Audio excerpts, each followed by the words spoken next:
Welcome back. I'm going to learn sign language so I can learn how to say welcome back in sign language. So I can say welcome back in sign language. So I can say it verbally and maybe it's this.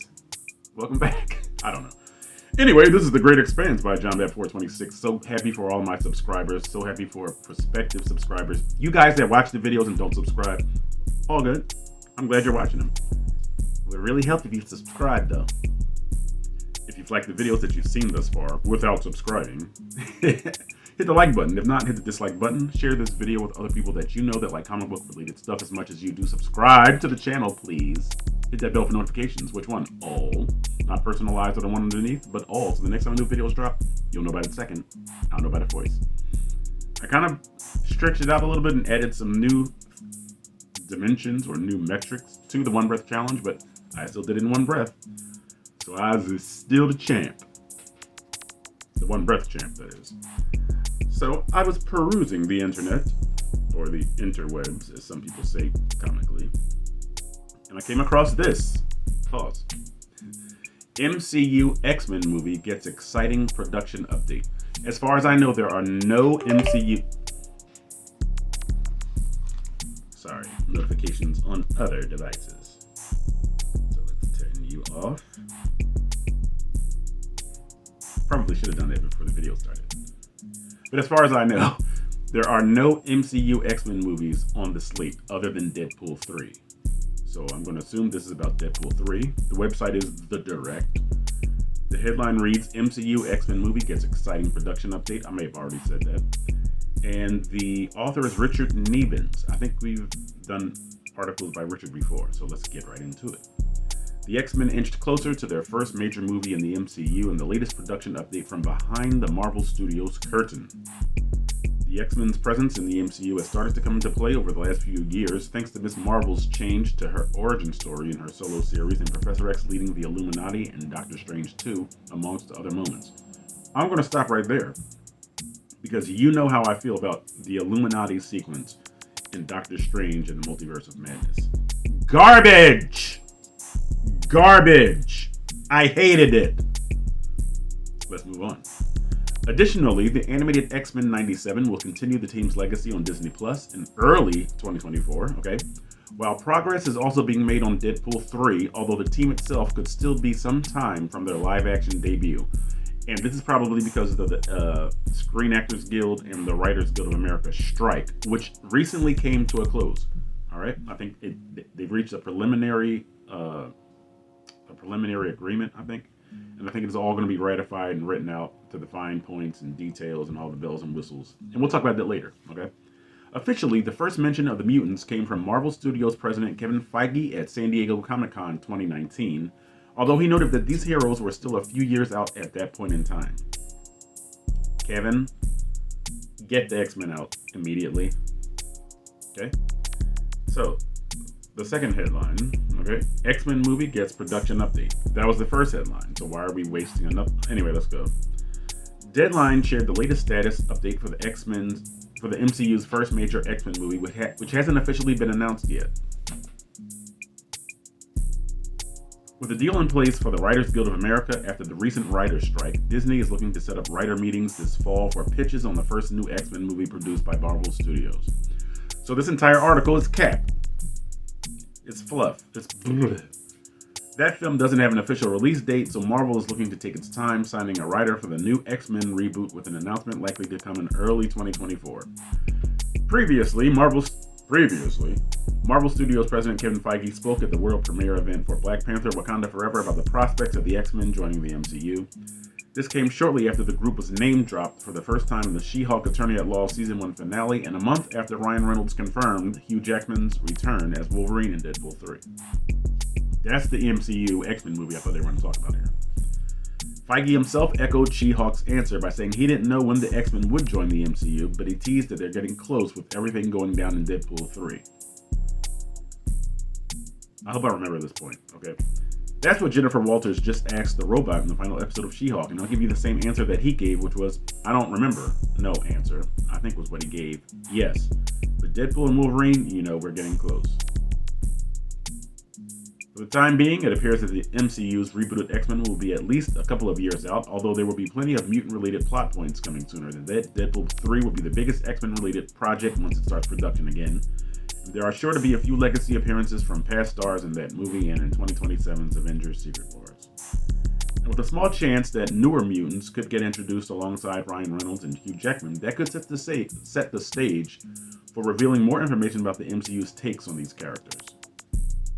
Rumors hinted that Marvel Studios may not be able to recast these roles until 2025 due to contracts with 20th Century Fox, but that timing could work out with Secret Wars coming soon after that anyway. And if this rumor proves true, with Marvel truly looking to start writing its first X-Men movie in early 2024, that would give the franchise plenty of time to bring in some of its most highly anticipated new arrivals. For now, Deadpool 3 is currently stated for release on May 3rd, 2024, although its release date was recently taken off Disney's calendar. What a waste this article was. What a waste. I hate articles like this. I hate it. Clickbait, mostly. This article sucked. Richard Nebens, you get a thumbs down for that terrible article. Screw you, because you didn't tell us anything. Now, if you already knew that the strike was over, or like coming to conclusion, okay, you already knew that people were having in their mind, because that's basically what all this article said. They're thinking about writing a new X-Men movie. That's all this article was about, Richard. Your nickname, because your name is Richard? Dick. We knew that. We knew the X-Men were coming because they wouldn't have name dropped it in the aforementioned She-Hulk series. Okay? So you'd have to be a brainless lump to not know the X-Men were coming. And Kevin Feige's so-called update, we're getting close, that told us nothing, Dick. Nickname for Richard. Okay? So let me go back to something that the article mentioned. It talked about how they're kind of waiting for Deadpool 3. This is the ultimate problem with the MCU. When you make poor quality with the promises of a sequel and a connection to another franchise, you have tanked that project because now nobody cares about the substance of that project. They only care about, what's it going to tie to? What's it going to connect to? So, of course, people are excited to see Hugh Jackman return in Deadpool 3. And they're excited about Ryan Reynolds' portrayal of Deadpool in the third installment. So to say, we'll probably get New Mutants in that one. This is forced connectivity again. This is obligatory cross-promotion again. We might find out from this movie whether or not they introduce New Mutants. Stop being dumb, MCU. This is a statement I made in regards to a high-quality movie, science fiction movie that I watched called Interstellar. Fire, this movie. This movie was awesome. This movie was flame-tacular. That's not a word, but I just made it one here on the Great Expanse by John Bad 426. You heard it here first. Maybe. I don't know. But this movie, Interstellar, is written as if it's a self-contained film. And because of it, the quality is high. You don't know who will survive. You are on the edge of your seat the entire movie. All these MCU movies, when you get a lineup like you get for each phase, you're kind of cutting the movie off at the knees. You knew full well, let's go back to Ant-Man and the Wasp, Quantumania. You know full well Ant-Man was not going to die. Even though you showed him in peril in the trailer. You knew he wasn't going to die. You knew the Wasp wasn't going to die. You already knew that Kang was going to be the big bad. So even if this Kang in the movie was defeated, which he was, stupidly, you already knew he was going to come back in some way, shape, or form. So you don't really feel like Scott Rudd is going to die. His character is going to die. You don't feel Evangeline Lilly's character is going to die. Even when you see what happened to Jonathan Majors' character at the end of the movie, you said, well, he's still the big bad for this phase. So Ant-Man and the Wasp Quantumania was just like fluff. No quality. Special effects kind of, That's where all the talk about the writers getting their just due and the special effects team getting their just due started. Because of the special effects kind of step back that it took in Ant-Man and the Wasp Quantumania. People were saying, look at these graphics.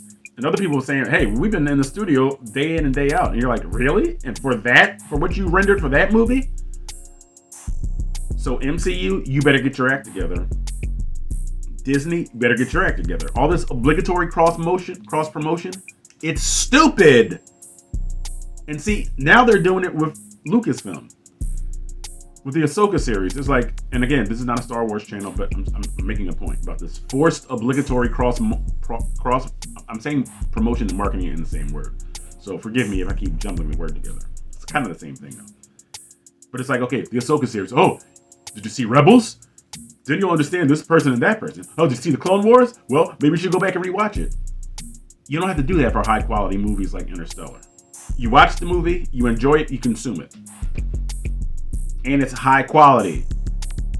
Has a single, I'm asking the question because I don't know, has a single MCU film ever been nominated for an Academy Award? Aside from like visual effects maybe. Has a single MCU film, again, I don't know, I'm asking the question. Has a single MCU film ever been nominated for an Academy Award other than visual effects? Because it's usually not in the conversation about the best movie of a certain year, of a certain calendar year. When it could be.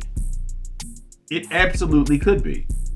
Because you have timeless characters. These characters have all been around for over 50 years. All of them. All right? So, you tell a human story in a superhero genre, or even a cosmic genre. It can be done. It can be done. The first Star Wars was nominated for multiple awards in 1977. Interstellar, another science fiction movie, a giant of the sci-fi genre. One of the greatest science fiction films ever made. Just made 9 years ago, 2014. So it can be done. But these guys aren't looking to do that. They're not looking to win awards. They're just looking to just flush out content. And in addition, a lot of their stuff is being flushed down the toilet. Because it's baloney. I'm not going to say it the other word, okay? But anyway, this article was a waste. I hope you guys don't feel like you were wasted or cheated by me putting this video out. Hopefully you'll glean from it. GLEAN, a great word for the great expanse by John Bat 426. My commentary on the MCU. Hopefully it means something to you. So hit the like button if you appreciated what I've said. Even if you do appreciate this article, which told us nothing, hit the like button or the dislike button. Write a dissertation in the comment section. So let me know how you feel about your anticipation for the MCU's portrayal of the X-Men. Are they waiting too long? Are they taking too long? What's going on with them? All right. David Brent, please let them know where those comments or dissertations go, sir. Thank you so much, Warnham Hog's finest. Do your part, I will do my part to the great expanse by John Bat 426 can and will expand. It's in the name.